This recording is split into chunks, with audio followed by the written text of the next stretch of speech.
Just Teams takes a second for it to actually kick in. Gosh. There we go. Okay, I will mute up and I will let you get started. Amazing. So hello everyone again. Welcome to another Stroke Forum. On these kind of slides, we're going to be going through a bit of everything. So a little bit of what Kent Union are doing in terms of the strikes, what our purpose is in this sort of discussion.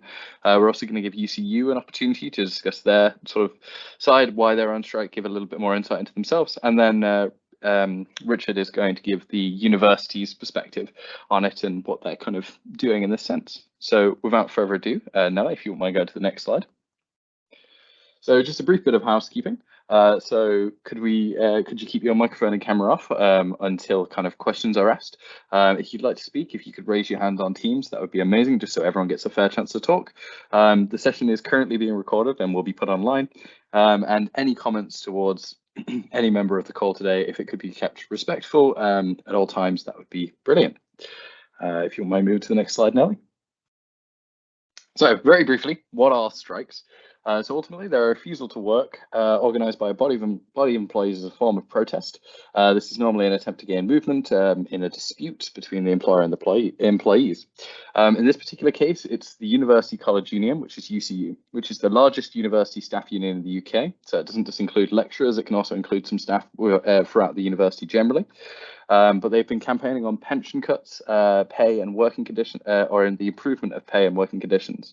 And in this particular ballot, it's a national ballot. So the whole of UCU have come together nationally and decided that they want to go on strike as a collective instead of a local ballot organised by the university. So this particular round of strikes are a reaction to the USS, or the university's superannuation scheme, which is a pension scheme, which we'll get to more on later, rejecting UCU's alternative proposal for pensions, pay and conditions. So currently announced, there are 18 days across February and March, which Nelly, if you go to the next slide, if that's okay. Wonderful. So these are the dates currently listed, which are available both online and on our social media if you need to check them again at any point. But ultimately, we'll be seeing the 1st, 9th, 10th, 14th, 15th, 16th, etc. in February, which works out to be, I should have counted this before, 10 days in February and 7 days in March. Although I've missed one, possibly 11 days, sorry. But yes, they are the dates and they will be available online there that UCU are planning action. So now if you move to the next slide, if that's okay. So what does that actually mean? Ultimately, it means that teaching and supervision might not take place on these days. It is up to the individual lecturer if they are on or off. And I don't believe they're obliged to tell students, maybe wrong on that front. I'll allow UCU to explain more on that later. So it's difficult to know how it will impact you individually, but you may see the teaching or supervision gone or stuff removed from Moodle. So sorry, the next point, I should have got ahead of myself. So yes, they aren't obliged to tell anyone in higher education if they are on strike or not. So try not to make any assumptions. If your classes will be cancelled, it could mean they'll still be going on. It may mean they are. However, if you're in any doubt what's happening, you can get in touch with your academics or the support staff. And you're also more than welcome to ask the union, UCU or the university to try and be more transparent and ask direct questions to them in terms of industrial action. We're always around to help, so genuinely feel free to get in touch with us at any point and we'll provide any information we can. Nelly, if you wouldn't mind moving to the next slide. So what are we doing here? So ultimately, Kent Union Parliament, which is a group of students that are dedicated to kind of driving Kent Union in the direction that it should go. It's made up of a range of different students. They will vote on if we sort of support this action or we don't. What that kind of means is if we support it, usually we'll be out sort of near where the strikes are, providing teas and coffees and support generally. And if we don't support, we'll just focus more on information and kind of reducing the disruption to students as much as possible. Generally, regardless of which way Parliament will vote, we will always support students through the strike. They will always be our top priority. It just depends on our stance. You know, if we're sort of posting, helping transport to larger strikes or sort of posting about different things, depending on which way we go. If you wouldn't mind moving to the next slide, Danny. Just on a brief thing before we get on the jargon buster as well, to give examples of how Kent Union have voted in the past. So in the last strike action, last term, which I believe was 2 or 3 days, we voted to support it. The one before, which was the marking and assessment boycott, we voted not to support it. And the one before that, which was just sort of more days of strike action, we voted to support. So it can change for each action, and we will always renew this vote as new action comes about. So just a brief jargon buster, because there is a lot of acronyms and a lot of kind of slightly complicated things in this. So UCU, which are the University College Union, which I mentioned earlier, so they're representing the academic staff and other staff in higher education institutions across the UK. We mentioned what industrial action was earlier, but just in case, it's any form of protest by staff taken against their employer. So it can generally be over grievances with pay, working conditions, or in this case, pensions, but it can be any other terms of employment as well. A strike is an organised stoppage of work by staff for a period of time for the purpose of disrupting regular business of an employer. Action short of a strike, which can sometimes fall under the wing of industrial action, is any industrial action short of striking, so stopping work ultimately. It can include not covering absent staff, not working more than contracted hours, or not providing additional materials, or a marking and assessment boycott, which is where sort of marks the lecturers themselves won't directly mark it, and it may take longer to get feedback, but I'm sure both UCU and Richard will go into that when it comes to how they're sort of doing it. USS is the University Superannuation Scheme, which is the primary pension scheme offered by higher education institutions. By universities, it's not our university at Kent, it is just universities overarchingly. And if you go to the next slide, thank you, Nelly. So UCEA is the University and Colleges Employer Association, which represent universities in national negotiations with government bodies, unions, and other organisations. Teach Outs are free public events addressing themes and questions raised by strike action. It can offer an opportunity for staff, students, and the wider public to learn from each other. Teach Outs generally it generally reminds the university as well that it's people who make the education work, not buildings, not technology, or not any other factors. So marking and assessment boycott, I can provide a little bit more on that here. So in terms of, it's been decided previously, but ultimately it sees traditional exam marking and sort of associated activities, so essays, as well as ongoing coursework, practicals, and a variety of assignments, seeing a delay in getting those marks back, and will it can sometimes result in a delay in getting those marks back, I should say. It generally just sees them avoiding marking it for that particular time as another form of sort of protest. And a GTA, if that comes up, is a graduate teaching assistant. PhD students can often be graduate teaching assistants and work, so they can also be members of UCU as well as being a student.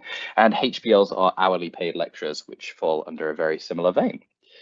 So if you go to the next slide, if that's all right, Nelly. Fantastic. So that is our brief sort of introduction out the way, and without further ado, and you can stop hearing my voice, I will pass over to Ames from UCU to give her sort of to give their perspective on everything going on. Yes, thank you. Yeah, hi everyone. I'm a member of UCU at Kent. I'm also a PhD student and a GTA, so I'm glad you got the jargon busted for that. So I'm both a student at the university, but I also teach, and therefore am a member of UCU and on the committee. And hopefully today just going to be able to give you a bit of an idea of why we're striking, what difference we think it make, and why I think it's important. And also, if you agree, what you can do to sort of get involved with it. I don't know if you want to go to the next slide. Yeah, so this is sort of just an introduction to what's happened and what the dispute is about. Ben's already given you a bit of an introduction, but I can give it from my perspective as well. So obviously earlier last year, members of 150 universities across the UK voted to support strike action. We went on strike in November last year, and this is a continuation of the same action, which will also be reballoting later in this year. But for now, this is a continuation of the same action. And as Ben said, it's around two issues. So we firstly got the pay and working conditions, which is essentially looking at the national conditions that university staff work under across the UK. There's loads of issues with it. I think I only have like 5 minutes, so I can't get into all of them. But in terms of the systematic inequalities, we've got the gender, the race, and the disability pay gap across all universities, including the University of Kent. I think nationally, members of staff, BME members of staff are paid something like 17% less than white members of staff. And there are, similar differences for the gender and the disability pay gap as well. In terms of workloads, we've seen that academic staff work around like 50 hours a week, according to sort of research done by the union. PhD students, which maybe I can attest to, I think they've found work sometimes up to about 60 hours a week. The result of that is you've got a lot of unpaid work happening across the sector, across every single university, because staff care about their work so much, but also because the workloads that are presented to them are untenable, and therefore it results in a huge amount of unpaid work, which is something that, I mean, in the University of Kent is attempting to be sorted out, but part of this dispute is attempting to nationally create a system in which that doesn't happen and isn't allowed to happen. And even when staff are being paid, a lot of the time the contracts are precarious. So that means they are sometimes 0 hours. The University of Kent doesn't have 0-hour contracts for academic staff, but some staff at the University of Kent are on 0-hour contracts. Other staff might be paid by the hour. That's what a lot of PhD students, maybe you're taught by them, will be on hourly paid contracts, or other, in none of the universities, they'll be on other contracts, which are in general sort of like short-term, part-time, precarious, and often unable to support them, especially, we all know the cost of living crisis. So for a lot of lower paid members of staff, that is a huge issue. So you see sort of like pay and working conditions untenable for a huge amount of university staff, academic and otherwise, across the UK. And then we've also got this sort of like simultaneous pensions dispute, which saw the majority of workers having around like 35% of their pensions unnecessarily cut. And it's going to cost them, in terms of future income, thousands of pounds, £100,000. It's completely unacceptable. People can't live on it. And so the dispute is around these two issues simultaneously. As I'm sure like all of you can imagine, striking isn't something that staff take lightly, especially you've seen there's a lot of strike days called, or 18 strike days called across February and March.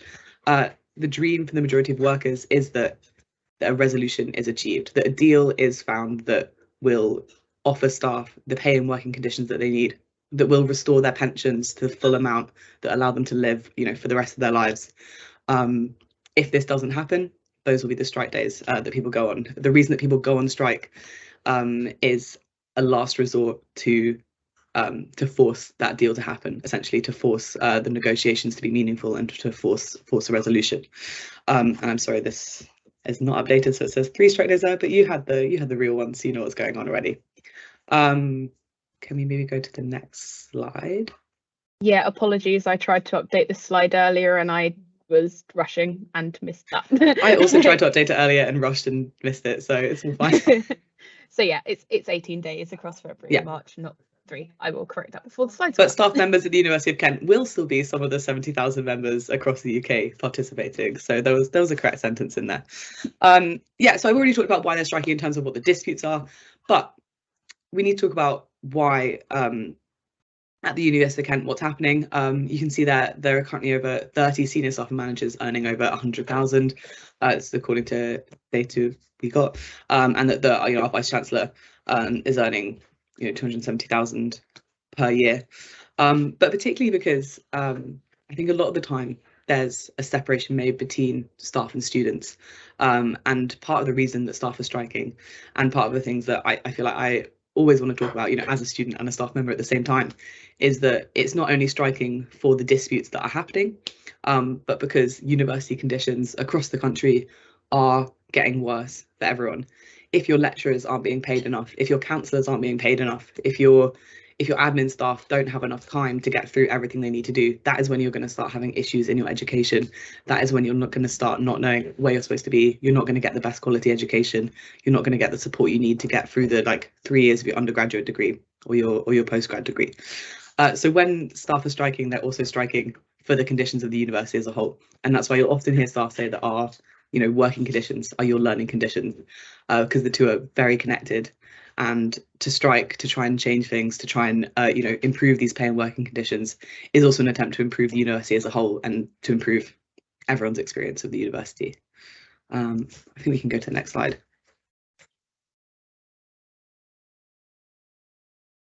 Yeah.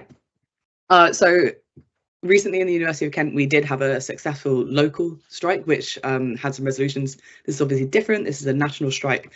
However, it's still really important for us to strike and to us to attempt to win the changes that we need.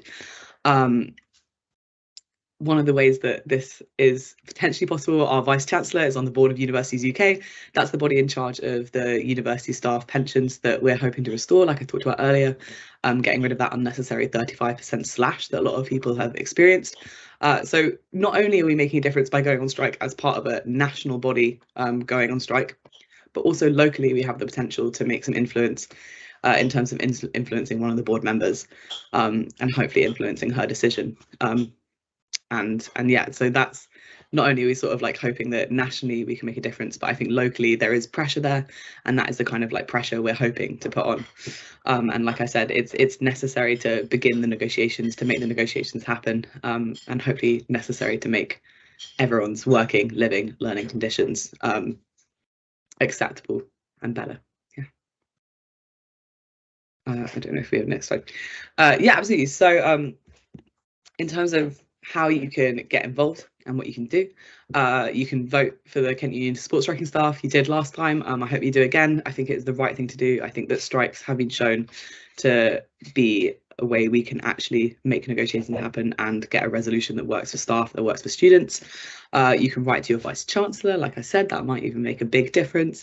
We'll have a strike calendar. You can come along to teach outs, you can come along to rallies, you can come along to the picket lines. Your staff members, your lecturers, your admin staff, your counsellors will always love to see students on the picket lines supporting the cause and chatting to us there.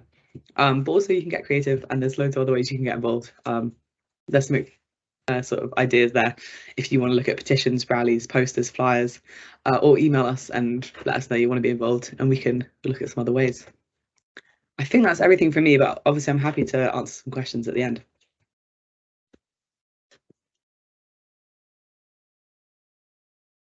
Over to you, Richard. Thank you very much, Nelly. Thank you, Ames. Thank you, Ben, for the introduction. That's really helpful. Hopefully my screen is showing. Can you shout up, Nelly, just to make sure that it is? Yes, we can see it. Perfect, thank you. You're never quite sure on these things. Yeah, thanks very much. So my name is Richard Rees. I'm the Deputy Vice-Chancellor for Education and Student Experience at the University of Kent.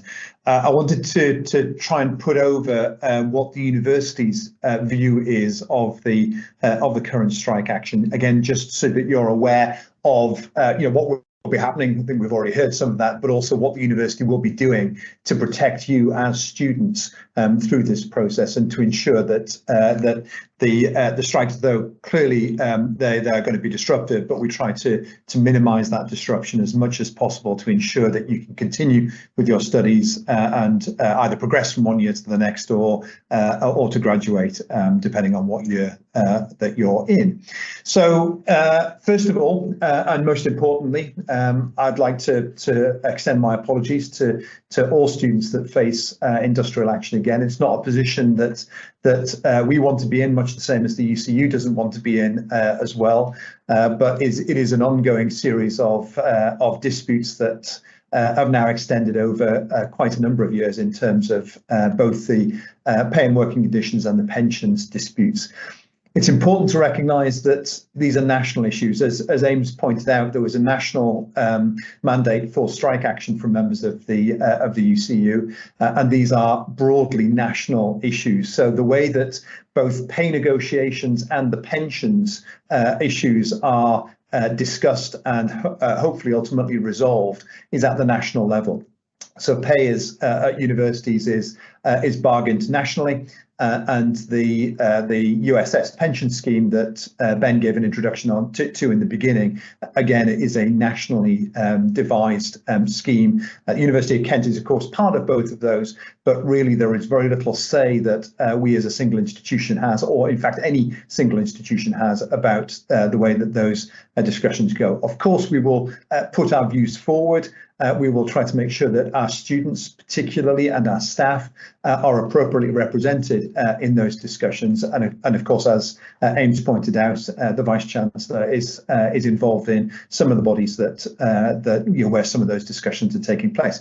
And of course, she's well aware of the effect of both the strike action on students particularly, but also the issues that Ames pointed out on staff as well. We're all keen to work towards identifying an appropriate solution.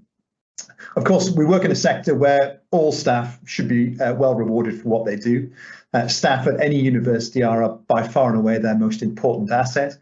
Without staff, without teachers, without support staff, without counsellors, without academic advisors, without technicians, the university simply would not be able to operate. So we want to make sure that all staff are appropriately rewarded for the jobs that they do. Of course, we, like you, so we, the university, like you as individuals, and of course, as us as individuals as well, need to adapt to the cost of living crisis.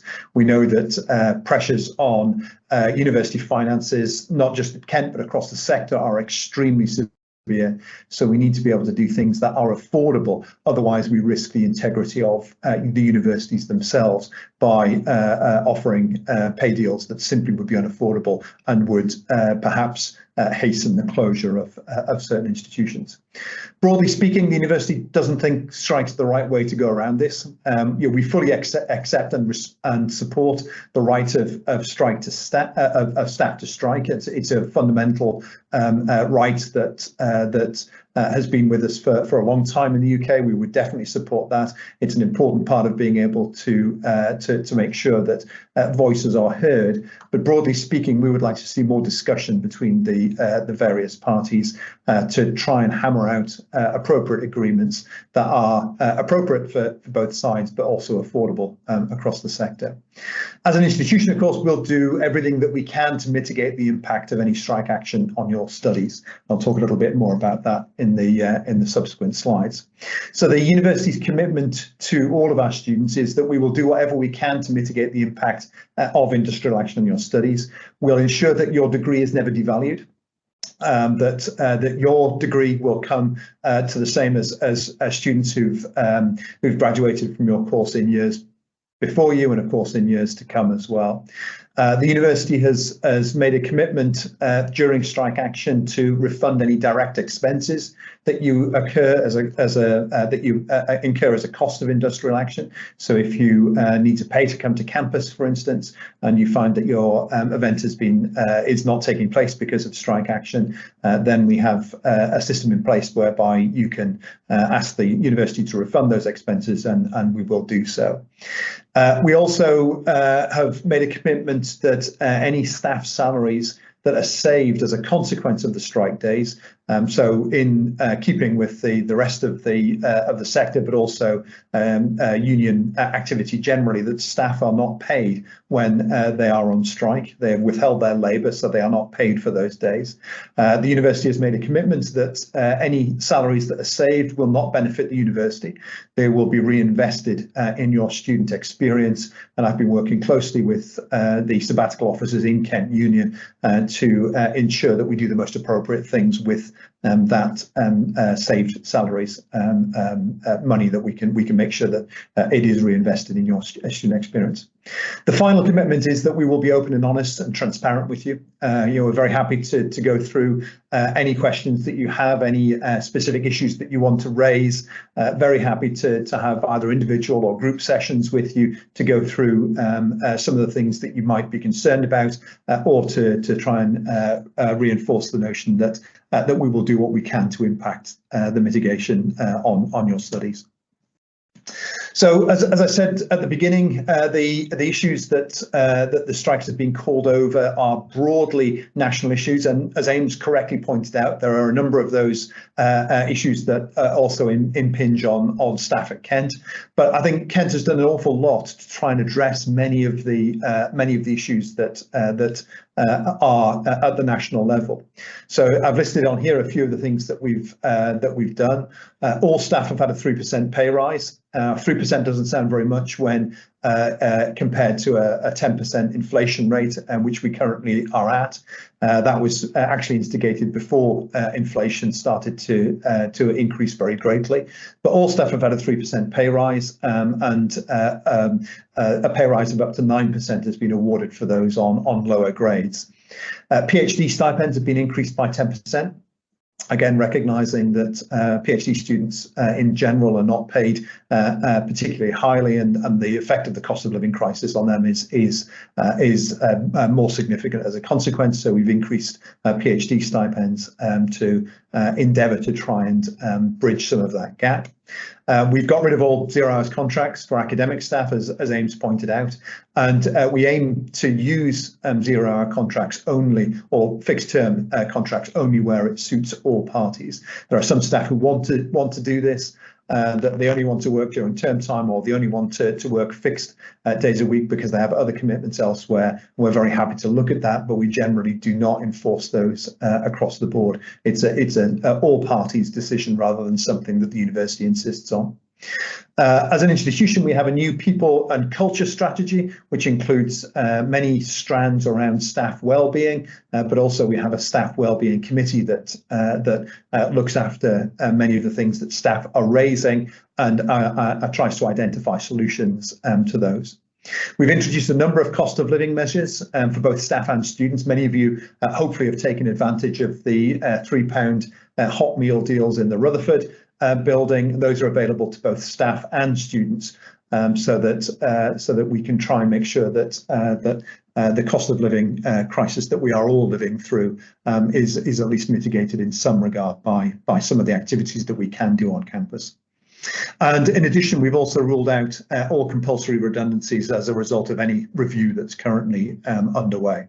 So again, there are things that we've done at Kent that perhaps are not reflected in the national picture, and we've tried to listen and work with our local UCU representatives to make sure that they do feel as though they are being listened to, and we can try and work together on many of the issues. Again, coming back to my first point around increased discussion is really the only way that we're going to be able to solve a number of these issues. So I'll stop there. I'll stop sharing my screen. Like Ames, I'm very happy to answer any questions or comments or other things that members of the audience have, and I'm very happy to open things to the floor. Fantastic. So does anyone have any early questions for either Richard or Ames at the moment? Yeah, we've got a question from, sorry, your name isn't coming up. Hi there, how's it going? Hi. Nice to see you. Hi, yeah. Basically, I was just wondering, I'm a mature student myself. I'm not your typical university student, but the way I look at it is, you know, it's 9.25k to come here for the year.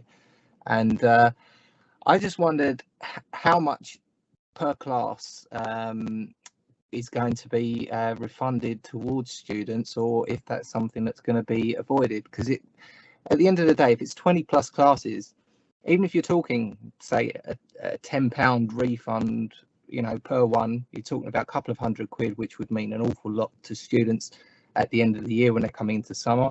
At the end of the day, we're paying for a service, and I just wondered if the students will get that. Obviously, you're talking lots of money across lots of students, but I think it's the right thing to do ethically. But I just wondered whether that was something which was going to be addressed, as I believe it should be, or whether that's going to be something that's going to be a bit sort of fobbed off, and that money's going to go into other things, and the students who are actually paying for that aren't going to see that money. So excuse the direct approach, but I just wondered your thoughts on that, please. Yeah, I'm very happy to take that one. As I say, the way that we've tended to approach this is the way that many other universities have done so as well, is that we concentrate on ensuring that your learning outcomes are achieved, so that you know, accepting that you will be missing some classes, or potentially missing some classes, don't know, it depends on which area that you are studying in. The effect of the strike action is quite different across different areas of the university. Some students will not see any effect at all. because even though there are 18 days of strike action, the staff who are involved in teaching them are either not members of the UCU or choosing not to take action. Again, it's an individual choice as to whether they do that. But in other areas, there is likely to be very significant disruption across those 18 days. We accept that. So we concentrate on learning outcomes, making sure that you can progress, making sure that you can continue with your studies or graduate, depending on what area that you're at.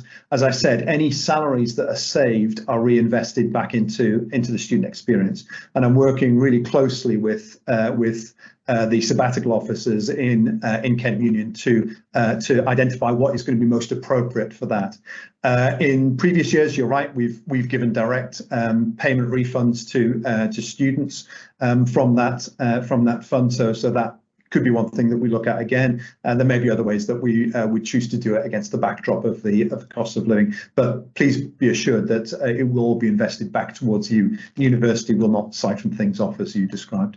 Could I just ask, roughly, how much is it that we're paying per class? Have you got a figure for that? Because it's too variable, I'm afraid, Yeah. because the number of classes that you take is likely to be different from a number of classes that someone else in a different subject area takes. So it's not a particularly straightforward calculation. And remember that tuition fees pay for a whole variety of things across the university. It's not just that individual class itself. It's the library, it's the IT infrastructure, it's the buildings, it's the electricity, it's the gas, it's all sorts of things that go in from there. Of course. And I fully appreciate that structure. All I kind of, the way I look at it is, I mean, 9.25k on its own is a lot of money. And in a class, I don't know how many there are in each class, is obviously it will vary across subjects. But you're talking, you know, for 1 year university intake, it must be in the many hundreds of thousands, if not millions, per year. And all I'm saying is it would be really nice to actually say, do you know what, 20 classes that have been missed in some cases, it would be just nice to put that back in, because, you know, these students we're coming to university, we're coming out of it with 50-60k worth of debt. And at a point where the country isn't in a good state, where that's going to be hard to recoup that investment. And in many cases, these degrees aren't actually going to necessarily be that beneficial towards getting employment. Hopefully they will be, but in many cases you hear so many stories. As I say, I'm a mature student, so I'm sort of out there in the big wide world, so to speak, and I'm coming into university after the pandemic. But that money, that investment, just to recoup it alone, is very challenging in this day and age in a lot of sectors. So what it would be nice to see is, rather than just, oh, we'll put a bit of it back and ultimately the student doesn't get much in their bank account, or get zero in their bank account, but they get some of the money invested back. It would be nice on an ethical level to say, do you know what, these guys are investing an awful lot of money, and if it wasn't for the students, no one here would have any jobs. We're keeping the sector alive as well as you guys. I fully, and I'm sure many students fully, support what everyone's going for with these strikes. Great. But ultimately, this is the next generation, especially the majority of students having just come from school and stuff. We've got all of this to come after graduation.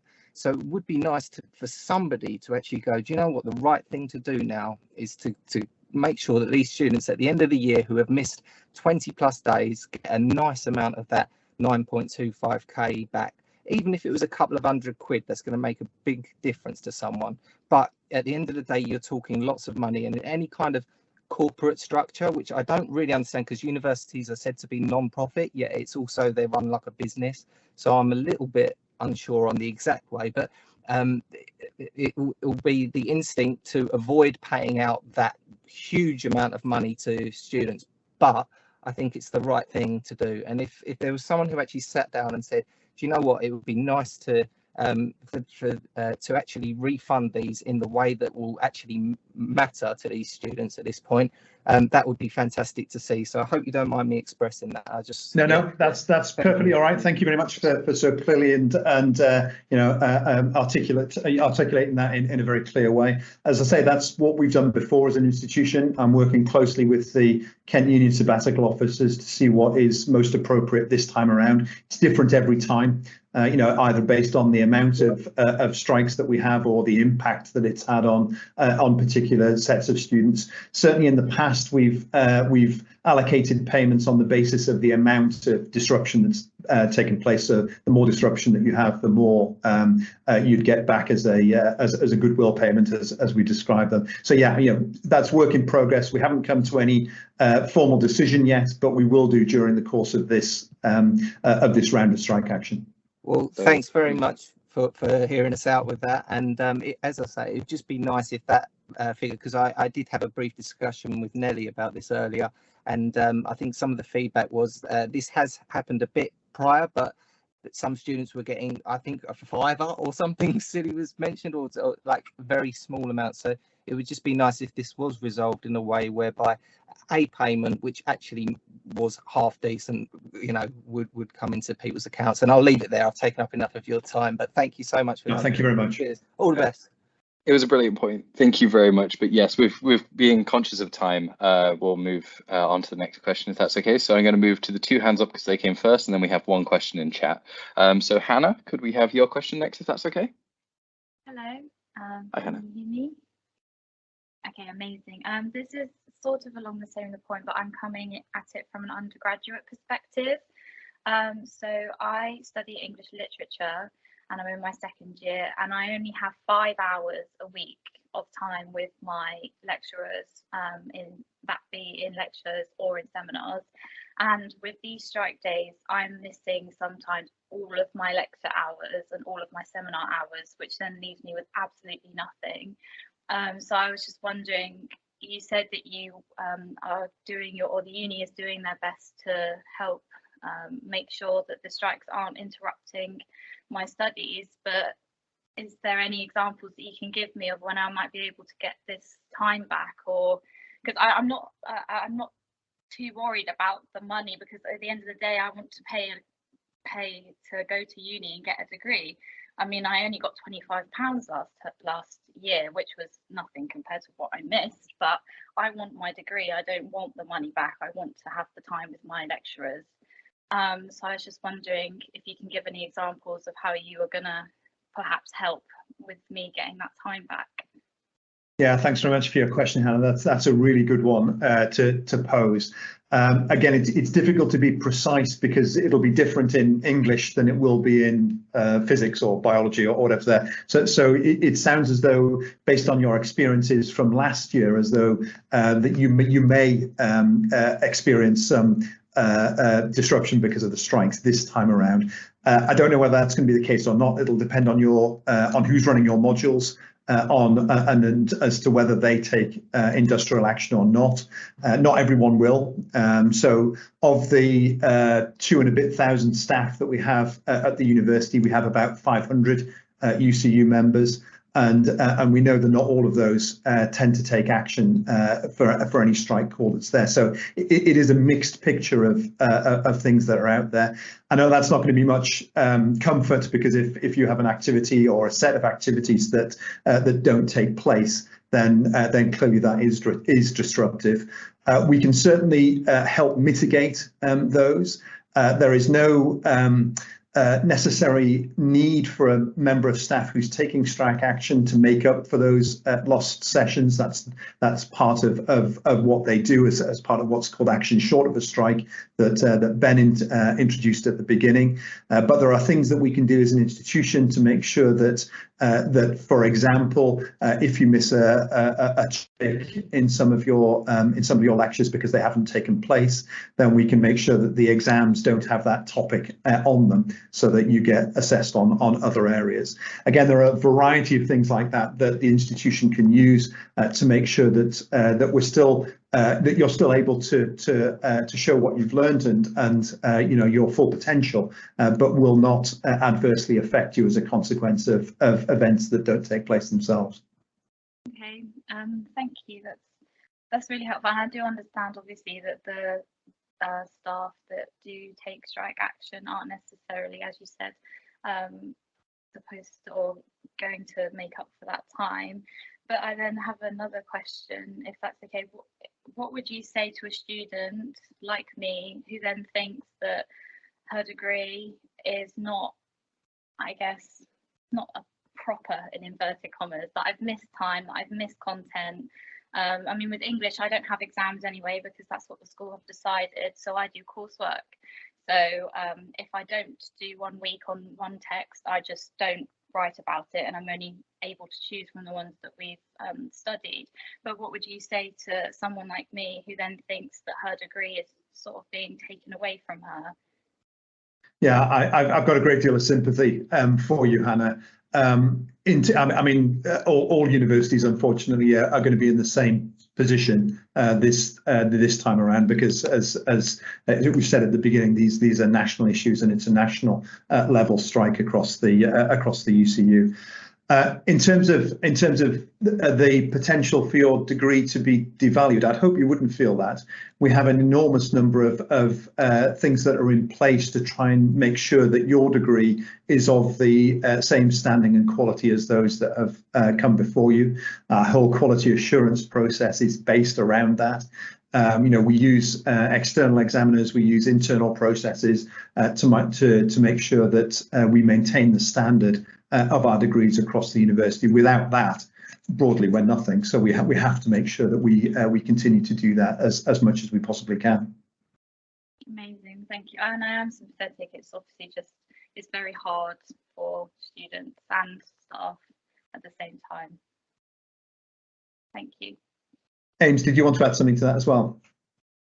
Yeah, no, I just want to say, like, I was at university in 2018 when maybe the current era of striking began, and I have similarly lots of feelings about what that means for your education. And I think for me it's important to say that as insofar as the strikes are disruptive, like I said at the beginning, it's not something that any staff member goes into lightly. And I hope hope what I talked about is able to give you a snapshot of the gravity of the situation in terms of why that decision has been made and why people are going into that, and what we're sort of hoping to achieve from that in terms of this not being the case, but also in terms of the other disruptions that are happening to everyone's education, like universities putting buildings, etc., before students, like universities not paying people properly, like staff members not having enough time to actually put energy into their classes.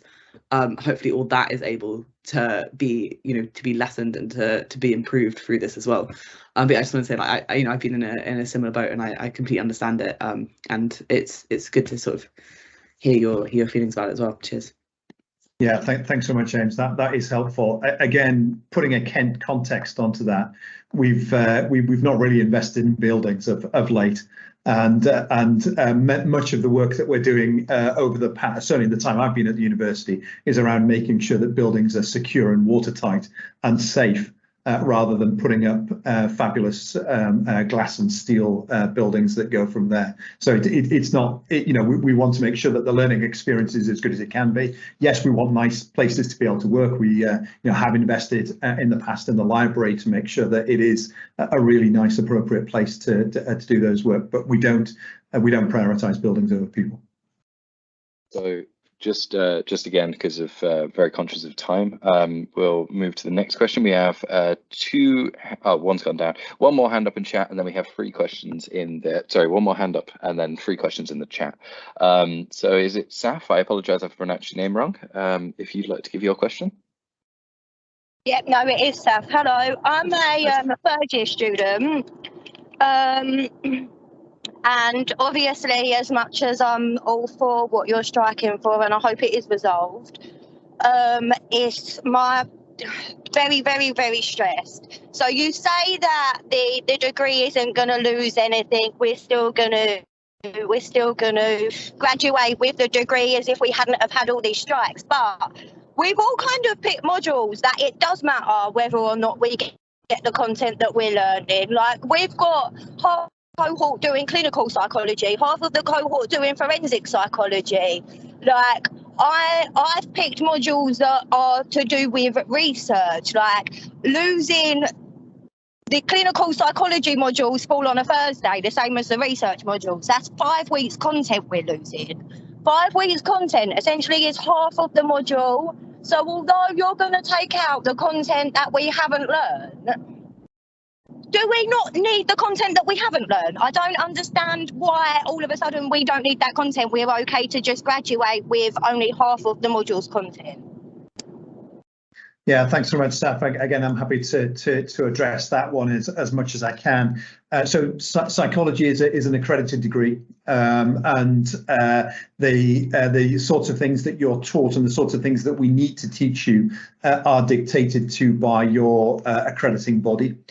We will not do anything that threatens that accreditation, because we want to make sure that you continue to graduate with an accredited degree from there. It's not about the accreditation, though. It's more about the knowledge that we're not getting from. I was coming on to that, if you forgive me. Yeah. So it was you know, that's the framework for the topics that you will need to learn as part of your degree. Sure, we absolutely want to make sure that you learn as many of these topics as you can. It's, as you say, it's your module choices. It's the sort of things that you should be doing.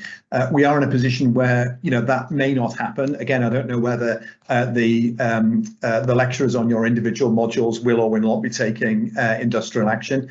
But again, you know, so you may be suffering some, or, you know, potentially all, if worst case of those sessions not taking place. You know, we will do what we can to mitigate. I appreciate it's not the same as a replacement. You know, there are some things that will be done. I know that, you know, for specific topics, if, you know, particularly if they come into the accreditation side, then staff will endeavour to make up for the teaching that's there. Some staff will put on self-learn sessions as well, so that you can catch up on those. There will be a variety of things that will hopefully be available to you. I just have one more question. I'm not too sure who's best to answer it, but what are the chances of there being a marking boycott? Because last year, when we was affected by the boycott, when somebody asked for help with one of the assessments, the lecturer replied that they wasn't obligated to help with anything to do with the assessments, and basically refused to help. And obviously that is a big worry, that these marking boycotts are going to start coming into things, and we're not going to be getting help with things such as our final year projects that we're going to so desperately need. So Ames may wish to comment on this as well, but she mentioned that in her presentation that the ECU are going to be reballoting to extend their mandate for industrial action beyond where it currently sits, which is going towards April. I can't remember the exact date. It finishes in April, but that's when it sits. At the moment, we have no firm knowledge of a marking and assessment boycott that will come in, but it's always a possibility if we're unable to find resolutions at the national level to the issues that we're currently facing. Ames, I don't know if you wanted to add something. Yeah, so there's no sort of definite answer on whether there is a marking and assessment boycott yet. At the moment, all the national UCU have sort of like told universities and us is that there are these 18 days of strikes. Like I said, the dream for every single university worker is that it won't get to a point where it needs to escalate to a marking and assessment boycott. That decision is with those who are able to improve our working conditions, our pay, and pensions. Yeah, but if there is one, it would be later in the year. But at the moment, it's not something that is there. Thank you. From a Kent Union point of view as well, if a marking assessment boycott were to happen, we will reconsult students. We consult students every time there's a new round of action announced. That a marking assessment boycott would be entirely, I think. Okay, I will go and have a look at that. Thank you, Brianna. The reason that's there is that was the original announcement that was made by UCU right like at the beginning of this being announced. So I'll go and have a look at that. There was some changes with what UCU actually are doing, so we'll go and have a look at that. But if there were to be a marking assessment boycott, we would reconsult students because that's a different instance of action.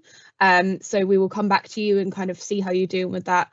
And whatever happens, Kent Union will be here to support you through that, no matter what. But I believe there are other powers that we put in place and things to make sure that affected students the least amount possible if that were to happen. So I think for now, just go with these 18 days of strikes and we'll let students know if that changes.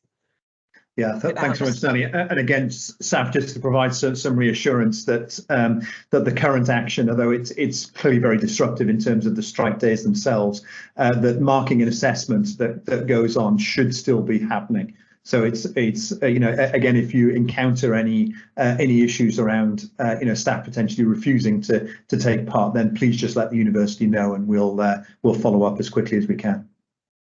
Thank you. So we have questions from Brianna in the chat, and then Luca has his hand up afterwards, or their hand up afterwards, sorry. So Brianna's first question is just a question about us international students who pay £19,000 per year. Will we be refunded for any of our tuition for being forced to miss 18 classes? Further to this, how can my learning outcomes be achieved if I, as per the strike calendar, will miss 5 days of one module? That's nearly half the module. And then the follow-up question that kind of links to that is, finally, not being examined on missed topics does not sound like a solution. I would rather just learn those topics. Without them, my knowledge as I head into the workforce come this summer will be hindered. Weekly topics build on each other each week. How will we learn properly with the gaps? Yeah, thanks so much, Brianna. I wouldn't disagree with any of the points that you've made, particularly around as a university, we would much prefer you to be learning these topics. It's the way we would want things to be. As I say, the university will do what it can to mitigate the lost activities that are there. Tuition fee for international students is similar to the question, the first question that we had around payment back to students as a consequence of the disruption that they've caused.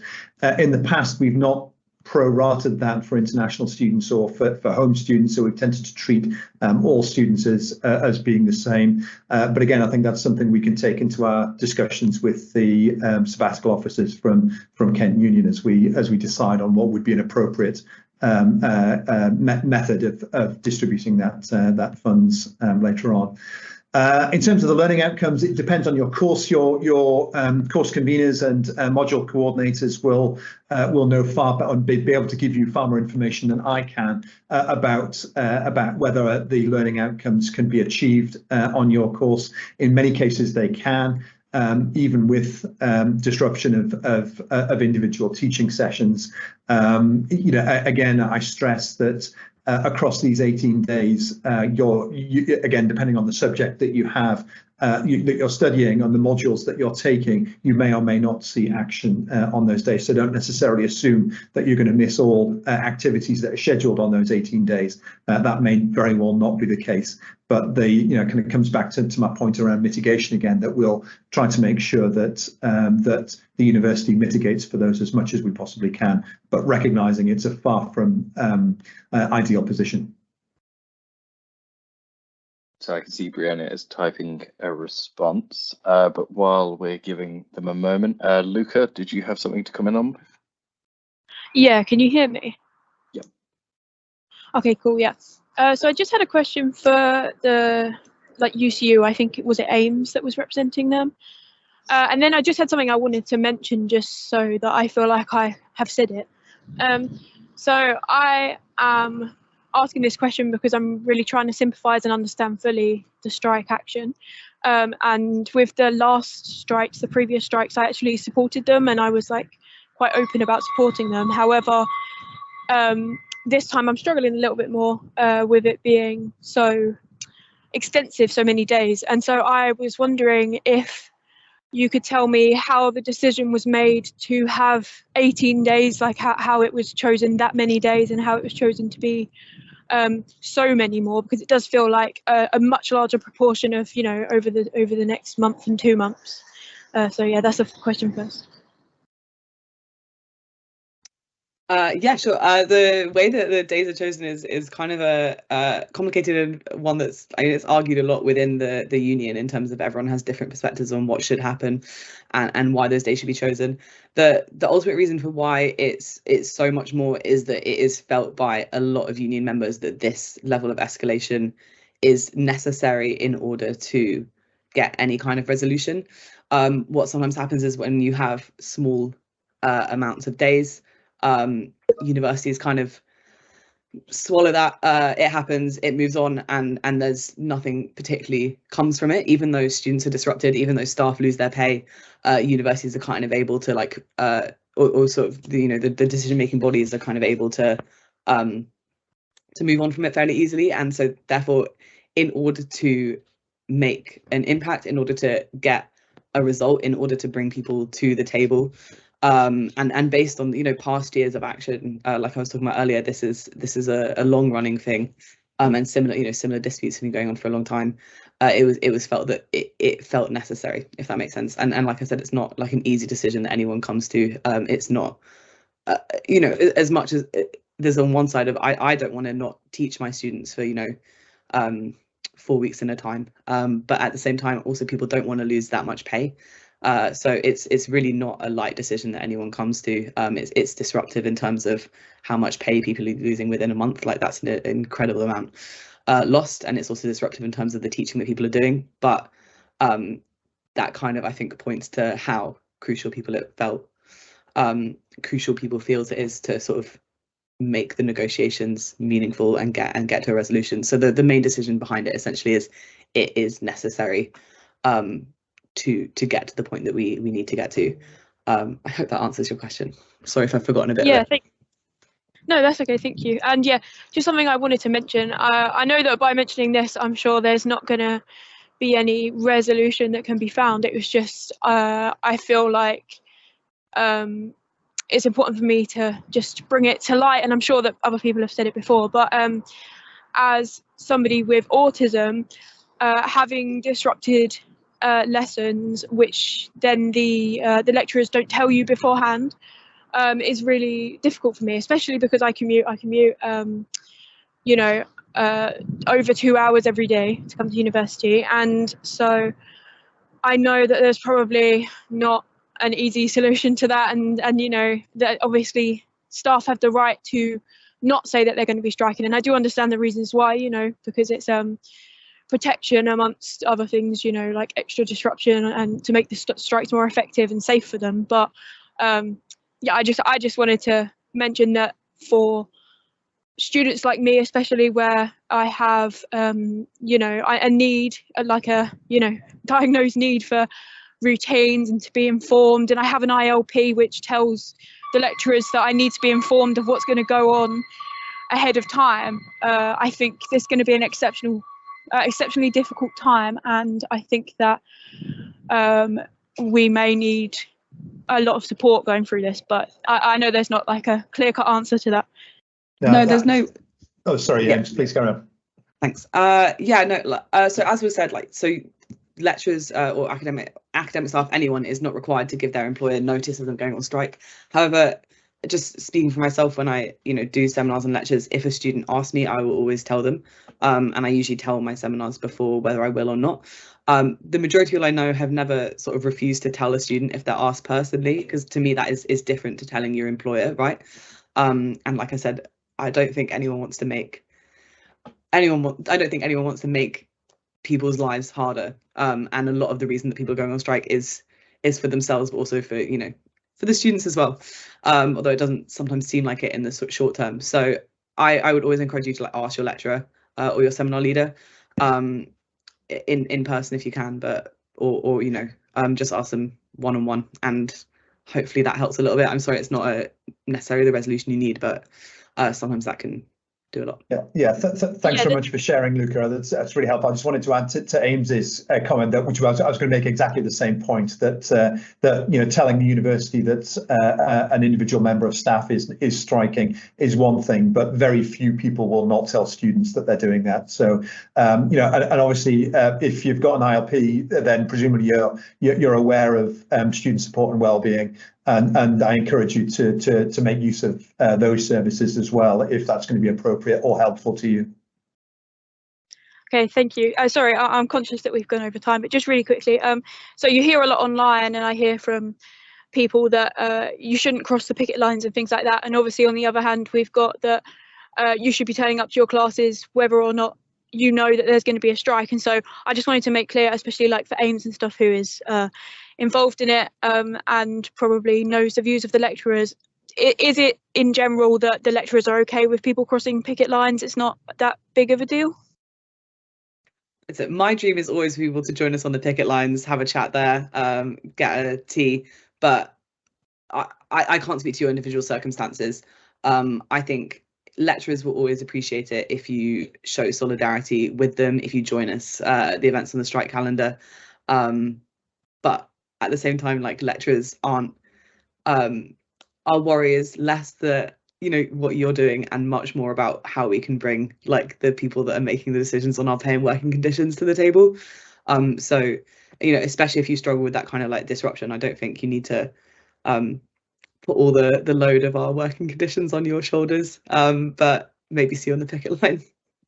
Yeah, the picket lines, Luca, are supposed to be very non-confrontational. You know, from a purely legal perspective, picket lines should take place off site, so off any site, and in our case, it should be off campus. We have a local agreement with the UCU that they can come on site during strike days, but only around it, or there's some issues around that in terms of behaviour, and the idea is definitely not to be disruptive or confrontational on those. So you shouldn't experience things like that. Okay, thank you very much. Thank you. I just wanted to say one last thing from Kent Union's point of view. I've put our strike webpage in the chat. It's just kentunion.co.uk/strike.